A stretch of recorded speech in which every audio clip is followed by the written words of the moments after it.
So are you still with me? Did you make it through the opening week of fantasy playoffs? Good, I knew you would.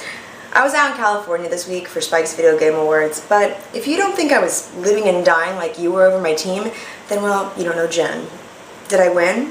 Of course. All I do is win, win, win. With my team of geeks helping, I dominated the 1-8 matchup, and I'm ready to take on number 4 this week. I've been so good in fantasy this year that I'm pretty sure the Dolphins and Chiefs have me on their shortlist for coach next year.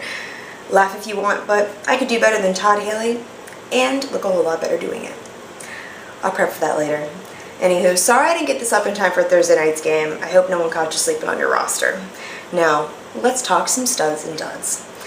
It's kind of like closing time around here. You're settling up your tab, making sure you got okay to drive, and figuring out who you're going home with. That's when you see Felix Jones sitting alone at the bar.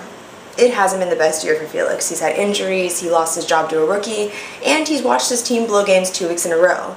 But with DeMarco Murray done for the year, it's either Felix or you might be going home alone this week.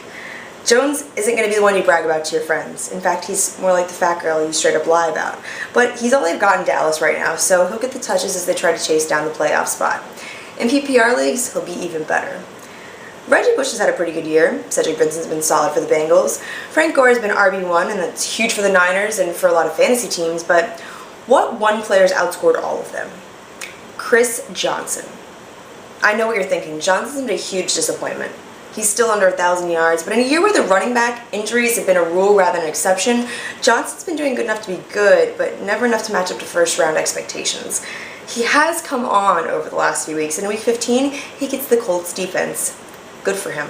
Johnson didn't have a huge game against them the first go-round, and I'm not expecting him to go huge here, but he'll do solid. He'll get you points, and he'll move you to the next round. That's all you want at this stage. This is the NFL's worst nightmare. Ndamukong Suh's coming back this week, and who's he facing? The Oakland Raiders. Al Davis is nudging Satan right now in the ribs going, watch this, my boys are going to be in his head before kickoff.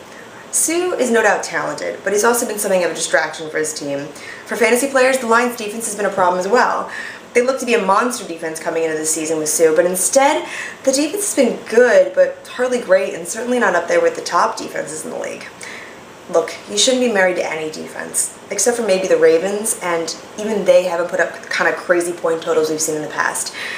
Suh's going to be a huge distraction for the Lions and a must-win game for both teams, so do yourself a favor and go find a better defense this week. That's it for me. I'll see you next week as we push for the championship. Catch you in Indianapolis.